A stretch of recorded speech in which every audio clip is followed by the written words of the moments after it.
চোৰৰ পৰা সাৰি নগ'ল বহিৰাজ্যৰ ৰাইডাৰ। অসমলৈ আহি বিপদত দেৰাদুনৰ ৰাইডাৰ ননী। ছ'চিয়েল মিডিয়া যোগে মুখ্যমন্ত্ৰী ডিজিপিক সহায়ৰ ভিক্ষা। ছমাহে ভাৰত ভ্ৰমণ কৰি গুৱাহাটীত উপস্থিত হৈছিল দেৰাদুনৰ ৰাইডাৰ ননী। কিন্তু গুৱাহাটীত উপস্থিত হৈ বিপদত পৰিছে ইউটিউবাৰ ৰাইডাৰগৰাকী। প্ৰথমে মন কৰক এই চিচিটিভিৰ দৃশ্যলৈ। মাজনিশা এটা গেষ্ট হাউচৰ পৰা কেনেদৰে অচিনাকি লোকে উলিয়াই নিছে এখন বাইক। এই ঘটনা গুৱাহাটীৰ সৰুসজাইৰ এটা গেষ্ট হাউচৰ। এতিয়া এইজন যুৱকৰ মুখেৰে শুনক ঘটনাৰ সবিশেষ। हम लोग इधर पहुंचे थे गुवाहाटी में। हम लोगों ने एक होम स्टे देखा था, ये जहाँ पर अभी हम लोग खड़े हुए हैं, और अभी हम उसी पार्किंग में खड़े हुए हैं। और यहाँ पर प्रॉपर सीसीटीवी भी लगा हुआ है, गेट भी है। उसके बावजूद भी यहाँ से बाइक इजीली चोरी हो जाती है।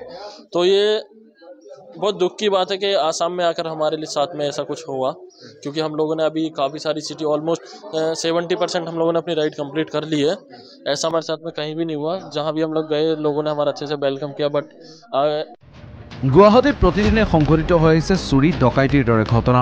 অসমত সংঘটিত হোৱা চুৰি ডকাইতিৰ দৰে অপৰাধজনিত ঘটনাৰ বিষয়ে বিশেষ অৱগত নাছিল ৰাইডাৰ ননী।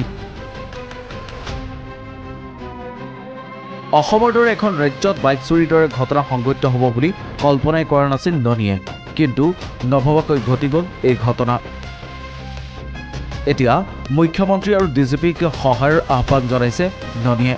घटना सन्दर्भत आरक्षी थाना दाखिल करिছে एजाहार। मैंने इसी गेस्ट हाउस में स्टे लिया था और उसी की रात को 6 से 7 घंटे हुए थे हमें आए हुए। हमारी बाइक चोरी हो गई है। अगली मॉर्निंग मतलब कि कल हमने उसकी कंप्लेंट दर्ज करी है, FIR करी है। और फिर कल ही मैंने एक वीडियो अपील करी है पुलिस प्रशासन के लिए अपने सोशल मीडिया हैंडल में। और आज अगला दिन है, तो बस सिर्फ एक दिन हुआ है हमें आए हुए। और पिछली रात को हमारी बाइक चोरी हुई है। जो हमारी बाइक चोरी हुई है वो है R15 वर्जन 4। ঘটনাৰ পাছতো বিৰোধী দলপতি দেৱব্ৰত শইকীয়াই প্ৰকাশ কৰিছে প্ৰতিক্ৰিয়া। এখন মটৰচাইকেল গুৱাহাটীৰ পৰা এগৰাকী 30,000 কিলোমিটাৰ অতিক্ৰম কৰা ইউটিউবাৰ তথা মহিলাৰ সবলীকৰণৰ বাবে অহা যুৱতীৰ গুৱাহাটীত তেওঁৰ মটৰচাইকেলখন চুৰি হ'ল। এইটো দুৰ্ভাগ্যজনক। আমাৰ ইয়াত ইমান CCTVৰ নামত দুৰ্নীতি নোহোৱা, মই নাই হোৱা বুলিয়ে ক'ম যদি CCTVখিনি চলে। কিন্তু স্মাৰ্ট চিটিৰ নামত CCTV কিনিছিলে, অসম আৰক্ষীয়ে CCTV কিনিছিলে, বোমা বিস্ফোৰণৰ পৰা হাত সাৰিবলৈ CCTV কিনিছিলোঁ বুলি কয়, চিলনী চোৰৰ পৰা হাত সাৰিবলৈ CCTV কিনিছিলোঁ বুলি কয়। দোকান পোহাৰক বাধ্যতামূলক কৰা হৈছিল তেওঁলোকৰ ব্যৱসায়িক প্ৰতিষ্ঠানত যাতে CCTV লগায়। তাৰ পিছতো কেনেকৈ এখন মটৰচাইকেল গুৱাহাটীৰ পৰা চুৰি হৈ গ'ল, এইটো ডাঙৰ কথা।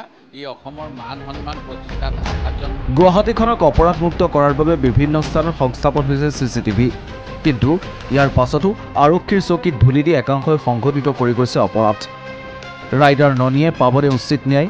স্মাৰ্ট চিটিৰ স্মাৰ্ট আৰক্ষীয়ে কৰায়ত্ব কৰিব পাৰিবনে অপৰাধীক? গুৱাহাটীৰ পৰা হিমাদ্ৰী ৰেখা ভৰালীৰ ৰিপৰ্ট।